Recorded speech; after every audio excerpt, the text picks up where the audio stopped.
Hello. Hello. Hello. We are 1 minute past, so I was going to get started, but I think it's just us three. Okay. Okay. Yay. All right. Welcome everybody to the June 28th or 29th, depending on where you're at, Maintainership Working Group. So starting at the agenda changes since last time, I was actually out of office for the last 2 meetings. And so I have not followed up on any of the action items to put in the changes since last time. So it may not be completely filled out, but I'll start with Steve, who's not in attendance.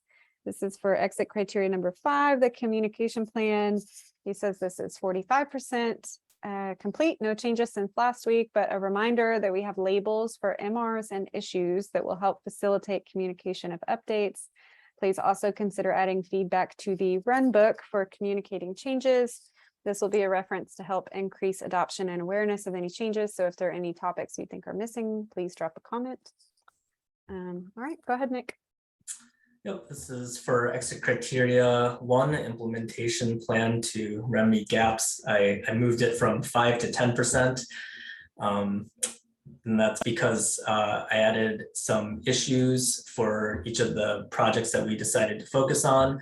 And so just some help needed. And I guess I'll broadcast this more widely in the channel since it's just the 3 of us in this call. But yeah, 1 is for feedback on the issue structure. So just a very simple, like, what are the metrics? What do we think the gaps are for this project? You know, what are our targets?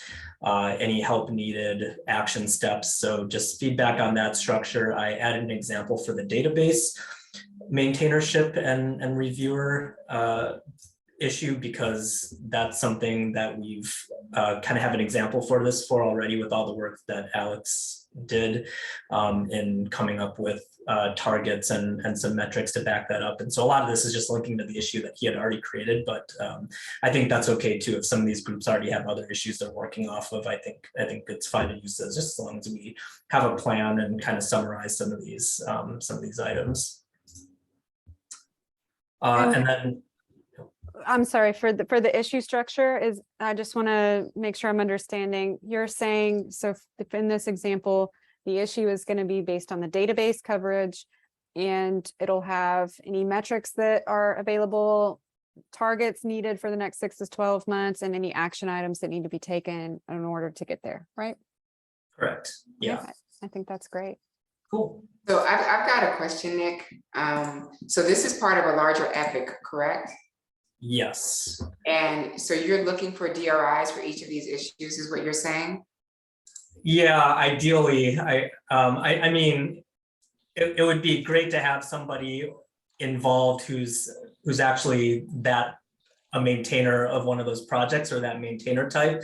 And if I can't find DRIs for each of those, I mean, I'm fine reaching out to somebody who's active and in those and working with them more closely and being the DRI. But I think ideally somebody would volunteer to take that issue on directly. So Michelle, I was wondering if should we, like, at some level go to maybe the directors and ask them to, like, look for team members who are looking for, like, career opportunities, you know, growth or what have you, and maybe if it comes from their management, we might get more volunteers, instead of just thinking, like, I don't look at the working group as the only group that we can ask for help on this one. So we start doing that. What are your thoughts, Michelle? Yeah, I totally agree. I think that this group is going to impact all groups at GitLab, and so that makes sense. And if nothing else, we should circulate it.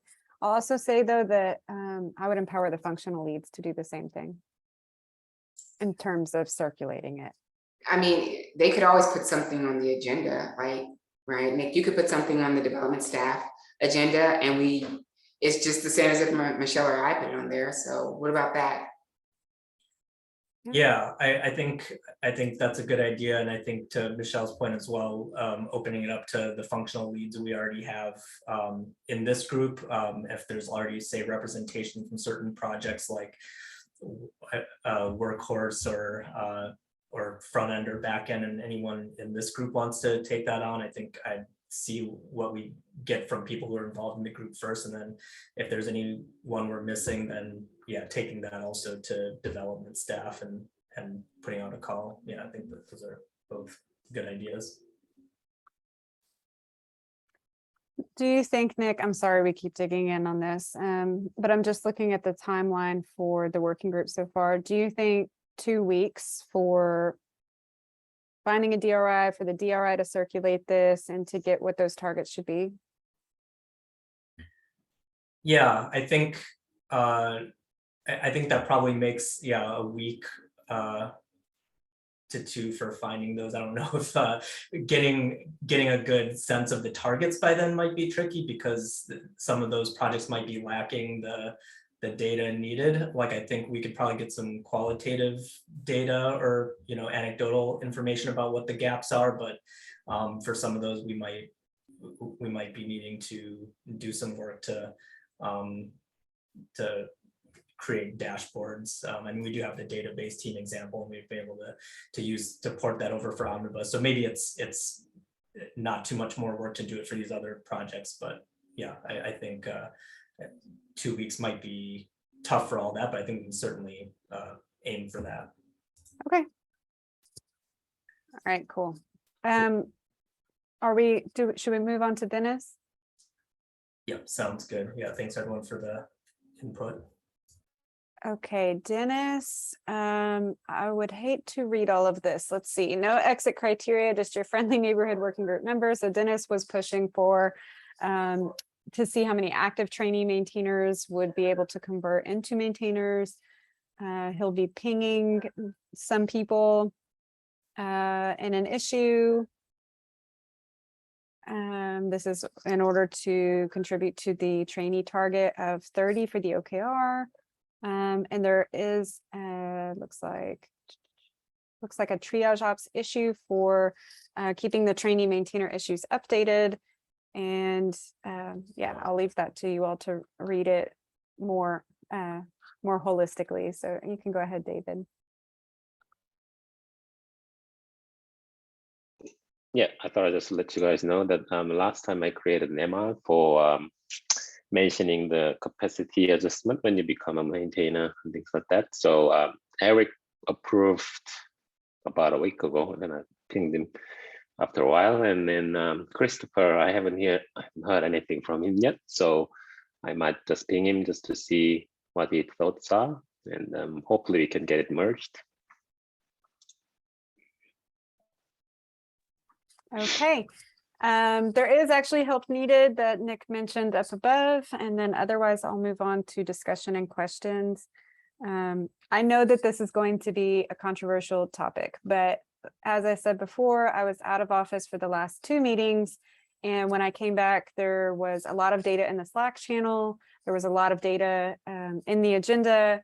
I already had a lot of data from previous meetings, and then I saw Robert's questionnaire.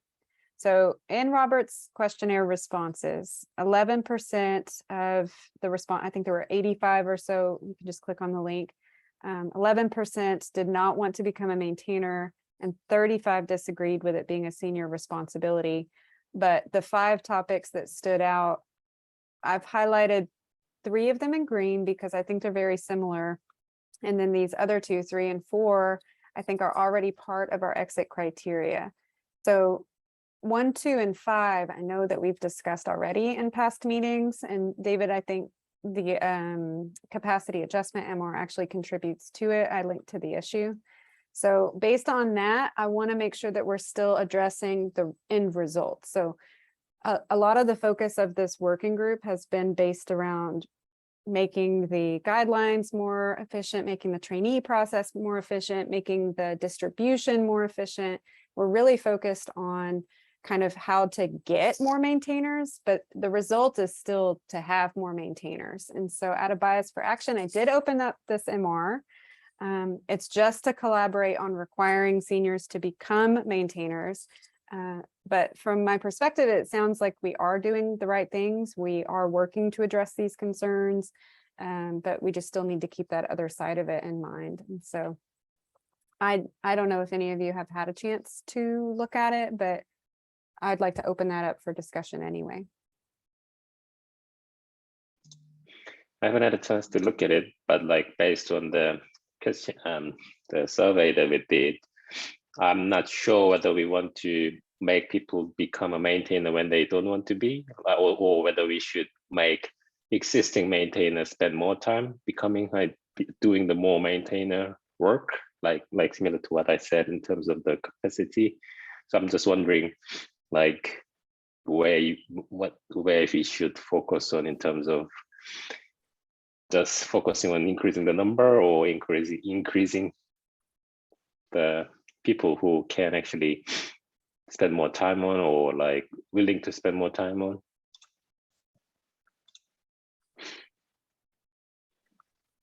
Can you elaborate more on that last part? The existing maintainers and their capacity. The problem today is that they're overwhelmed. Yeah, I guess that's what I'm saying. That's where my MI was coming from. That, like, I mean, depending on how much you want to adjust the capacity to, I guess, like I saw quite a few times people were not really willing to become a maintainer because of extra work and other things, and they don't want to be. Like, should we still push all seniors to be a maintainer, even though they have that kind of feeling at this point? I think probably both. I think there's probably two things that we need to solve there, and you're working on just one of them. So the current maintainers are overwhelmed. We could adjust capacity. In some cases, I think you would maybe need to adjust it to like 100%. When I pull up the numbers on that, it's like some people have done more than 120 MR reviews in the last 30 days. So I think we've got like really far over on one side. And then the other side of that problem is we need more maintainers. And I think that's a different approach, new maintainers and existing maintainers.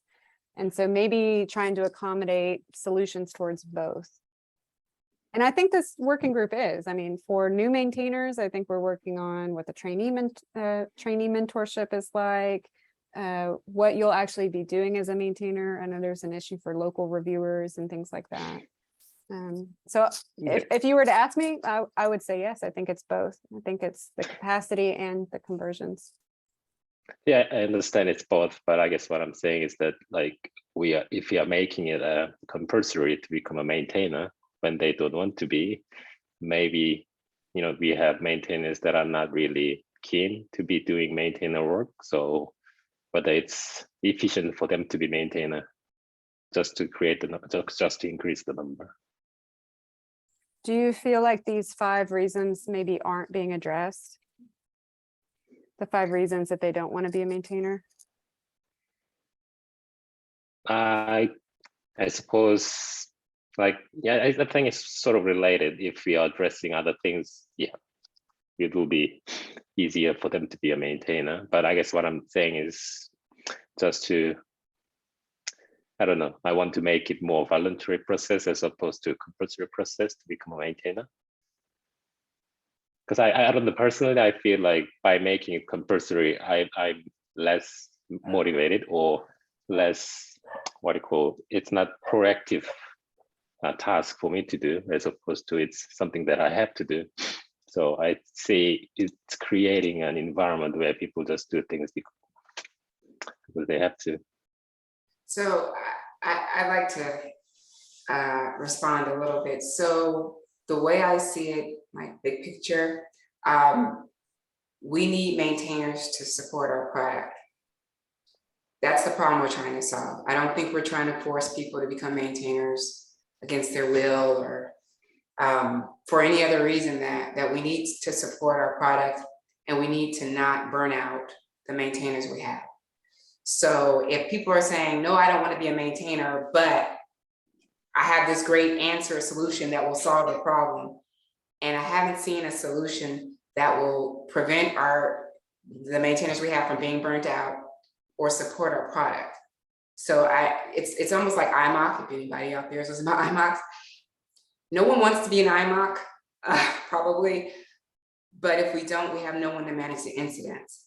So it's really tough with how do you meet the needs of the product and not like burn out your fellow peer, at the same time asking people to do more work, to carry more load so that someone else doesn't have to, and we have a quality product. So something has to give. It's either going to be the product or the people being burned out and leave, or people say, you know what, I'm going to take one for the team. My product needs me, my company needs me, my peers need me. I've had teams where the entire team, intermediates and seniors, we're all maintainers for multiple years. And then there were some teams that didn't have people as maintainers because they didn't want to be. And then it got to the point where the team that had all maintainers were completely overwhelmed. They weren't working on their features, and they spent all their time doing reviews. And they felt like that wasn't fair. So it's a struggle for us to come up with the way that's fair and we can support our product. So I'm just framing like what the problem is, and it's really tough because as far as I'm concerned, we've been asking for volunteers. The current system is a volunteer system and it's breaking down. We have an OKR right now. I don't think we're doing so great on it to get maintainers to volunteer. So the question is, what do we do? That's just how I'm thinking. Yeah.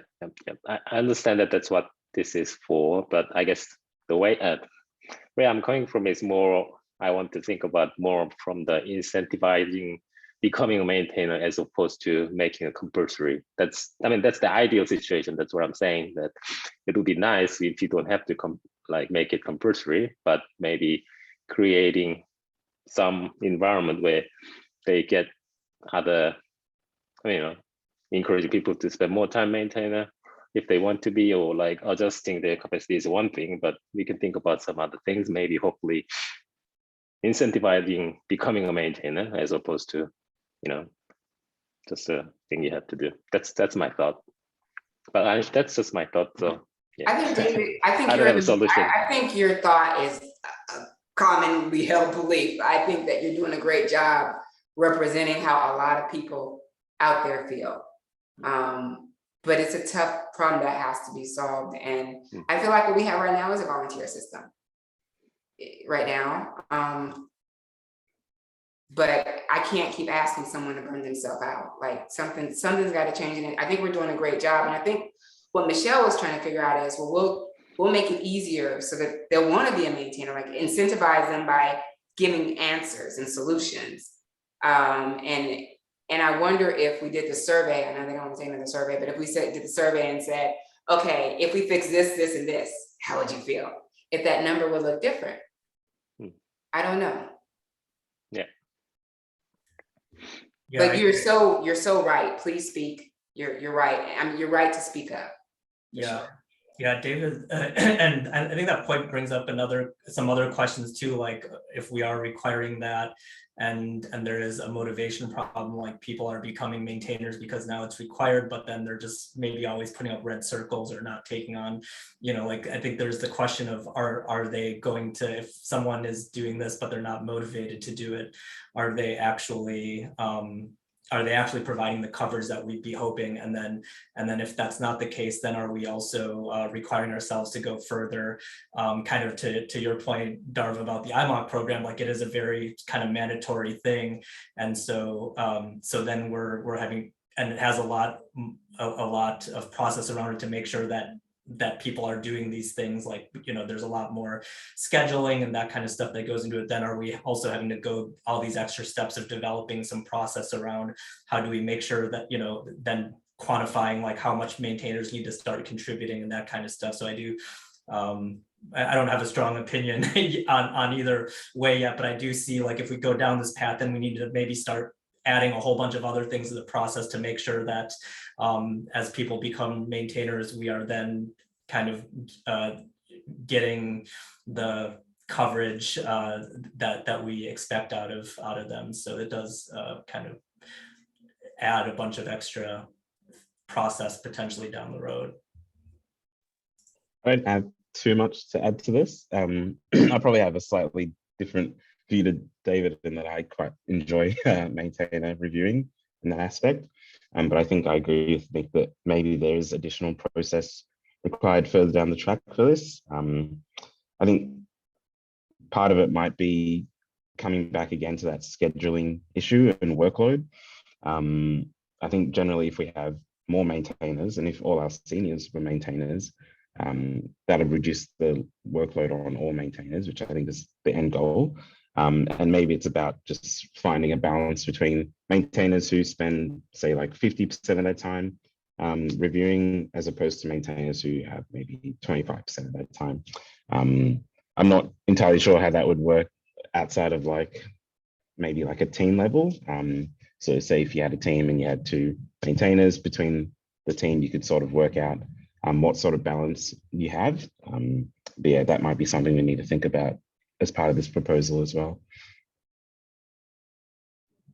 Yeah, Nick, Ezekiel, that's actually, and also David, my thought is in terms of incentivization, I hear you there. What if there was a metric similar to like the narrow MR rate, where we could say this team has, I don't know if that metric is necessarily reviews, because I know tracking reviews is actually very tricky, but if it's something like maintainer merged MRs out of this group, or based on an individual, or whatever it is. We do already, I said it kind of in terms of coverage on this, it is already part of the exit criteria to kind of say, you know, today we need this much coverage, and in 12 months we need this much coverage. So these are kind of the targets that we need to hit. But maybe putting a number at the team level, you know, narrow MR rate is sort of the productivity incentivize. I don't know if it's really incentivization though. What are your thoughts on that though? I had a similar thought that what if we ask all the maintainers how much they spend their time on reviewing, because doing a maintainer work currently, and asking them how much they would like to spend to get 2 different data, just to see whether they feel they need more time to be efficient maintainer, or like whether they feel like they're doing enough. I don't know, that might be a good data point to hear from them. Yeah, I think Natalia has actually an issue related to that already. My focus though is really, what if they want to spend 100% of the time or 0% of the time, and either way it doesn't get us to that target. It's kind of my yeah, but I guess from my point of view is at least knowing their sentiment would help us to see which way we need to go. If we see that lots of people want to spend more time and we are having trouble finding maintainer, then why can't we let them be? You know, I don't know, that's my feeling. Well, we do already have the data that says 11% do not want to be a maintainer, and 35% do not want it to be a responsibility. And so once again, I think this is a split between, do we accommodate our existing team members who are overwhelmed and may or may not need more time? And what about the non-maintainers that the survey was for? So I think, again, that's really a compromise on both levels. Michelle, I do have a question. Has anybody looked at the disparity between APAC's feelings about this and non-APAC? Because I don't know if they think there's different challenges, but my guess would be that a lot of times they end up having to do more work because there are fewer of them, and they have more reviews and things like that. And it could actually be really impactful for APAC to have like all seniors. Not saying it should be APAC specific, but that group actually might really be supportive of all seniors being maintainers, because maybe they have a hard time finding maintainers. And I think that we need to think about everyone and not just like EMEA, and like maybe there's enough in EMEA, but there might not be enough depending on where you are. And I'm just curious on these surveys, if we're looking at how APAC feels about what we're saying versus how non-APAC feels about what we're saying. I'm just curious about that. Yeah, I couldn't tell you offhand, but I did look into this at the beginning of the working group when I was trying to find representation. And I can't recall what it was that I found, but it was something like, Ezekiel, I might have told you, maybe you remember, it was like there were no non-maintainers in APAC, or there weren't any of something in APAC. And so it was like an unequal distribution, but I don't know. I mean, this kind of goes back to my last point in terms of if we were to track a metric similar to narrow MR rate, are we comfortable doing that? And is it at a group level? Is it at an individual level? I think that would tell us region really quickly. Just anecdotally, from my experience, it's maybe it's because of the domain. I mean, I feel like I'm not specifically overburdened being in APAC with maintainer reviews. I kind of feel like it's maybe just the general burden.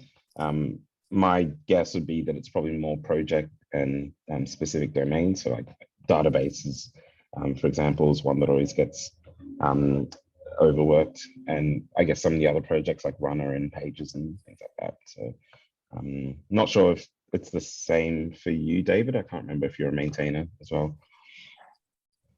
Yeah, I feel the same. I don't think I'm overburdened by just because I'm in APAC. I think it's depending on the time of the day and stuff like that. So that's different. But yeah, I guess like that's maybe I'm a reviewer of database, so that increased my chance of getting reviews a bit higher. But also that's stopping me from becoming a maintainer of database, because it will mean that I will spend more time on it to get, you know, be more efficient at it and things like that. So there's that thing too.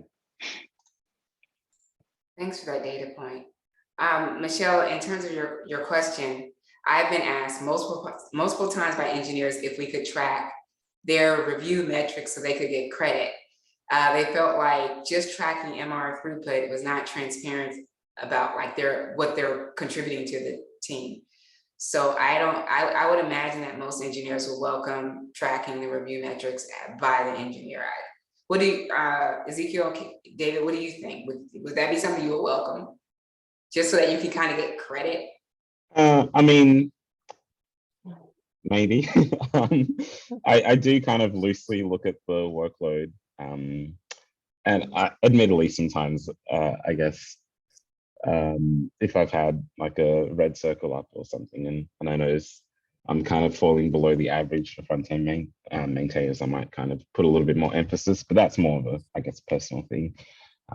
So yeah, I'm not sure if getting credit and tracking it in that respect would make much difference to me.